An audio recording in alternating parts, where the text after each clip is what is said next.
If you're an Aquarius person and you're feeling overwhelmed, a lot of the times that pressure is self-imposed. That's right. You are being too hard on yourself. In many cases you could simply let things go. In many cases you could simply choose to move on. But you don't. You subscribe to certain standards or you insist on doing things a certain way. The end result is all too predictable. You wind up putting too much pressure on yourself. You can do a lot better than what you're doing now by simply learning how to let go. Of course, this is easier said than done. Most people who have this problem tend to do it unconsciously. There's a reason why people develop this habit. Habits aren't formed by accident, habits form because there is some sort of payoff. By understanding this payoff mechanism, you can break bad habits and adopt better habits. Just as you can learn habits that hold you down and keep you from living life to its fullest potential, you can learn habits that can help you feel better about yourself and about everything else. Here are some simple tips to help you feel better in any kind of situation. You might want to turn some of these tips into habits. Get rid of impossible emotional standards that just weigh you down. Aquarius people are often emotional idealists. You have certain ideas regarding how people should respond to you and how you should respond to people. While some of these are good and can actually help you, a lot of them actually can hurt you down the road. In many cases they hurt you right off the bat. You have to remember that if you impose standards, make sure that they are workable standards. At the very least, make sure they are rooted in reality. Unfortunately, a lot of your emotional standards are based on really impossible ideas of perfectionism. This is fine if you just keep them as standards. Unfortunately, most Aquarius people actually try to apply these standards to their relationships and to how they do things. Not surprisingly, they end up putting too much pressure on themselves and they end up frustrated and anxious when they don't need to be. You might want to loosen up your standards or get rid of them. Do it if they are harmful to you. Learn to appreciate every moment on its own terms. There's a lot to be said about living life on a moment-to-moment basis. This has nothing to do with being a hippie, or being some sort of hermit, or being some sort of guru.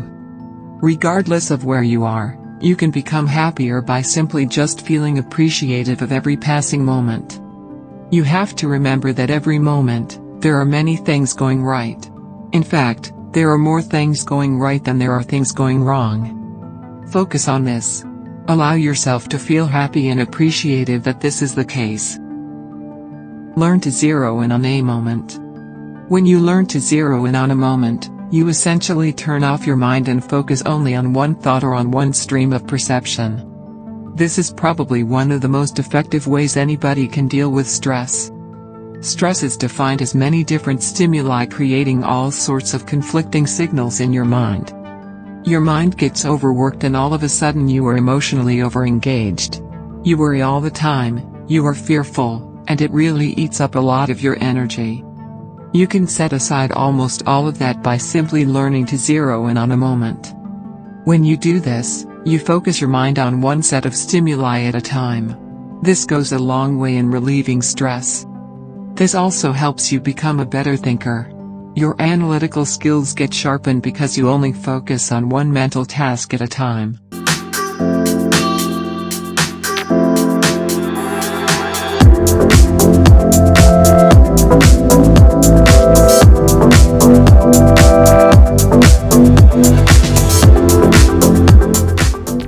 Find your inner calm. There are many ways to do this. One of the most common is simple visualization. You simply close your eyes and think of a very peaceful place. It's not enough to come up with all sorts of peaceful images, though.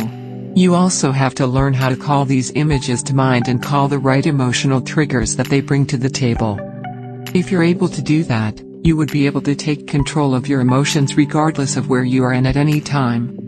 This is one of the most powerful skills that you can develop. However, it doesn't happen overnight. In many cases, when you're just starting, it's very easy to get distracted, it's very easy to fall asleep. The best way is to take baby steps. The more you try to practice inner calm, the better you get at it. Eventually, You will reach a tipping point where you will be able to find inner calm a lot more frequently. If you stick to this practice, you can find inner calm pretty much at any time and under any situation. If you want to be a more effective person and you want to improve your relationships, learn how to find your inner calm. The sooner you do this, the happier you will be. Let's face it, life can be very stressful. There are many sources of tension in our daily lives. By simply learning the practice of finding your inner calm, you will be able to respond to all the stresses in a measured way. You'll be able to respond proactively, which produces better results than by simply reacting to life. As long as you're clear with your emotions, it's okay to feel overwhelmed. If all the tips in the preceding sections fail, you can focus on this one practical tip. There are many situations where you really cannot get out from under all the stress that you're feeling. There are many situations where you are simply overwhelmed. Fair enough. If this is the case, then focus on emotional clarity instead. This way you can at least walk away with one key tangible benefit. Part of the reason why Aquarius people are often overwhelmed is that they don't know what emotions they are feeling. All they know is that they are feeling overwhelmed. All they know is that they are drowning under the sea of emotions. Do yourself a favor and learn how to recognize the different emotions washing over you. There's no need to fight against them. There's no need to try to contain them. Just focus on quite clearly identifying them. Eventually, once the emotional storm clears up, you can then do some heavy lifting as to how to resolve these emotions. You can then think of ways on how to respond to such an emotional surge in a more effective way in the future. If you're feeling overwhelmed, it's okay to feel that way as long as you are clear as to which emotions are getting the best of you. Aim for clarity, aim for a sense of order. This is the first step in achieving better control over your emotions.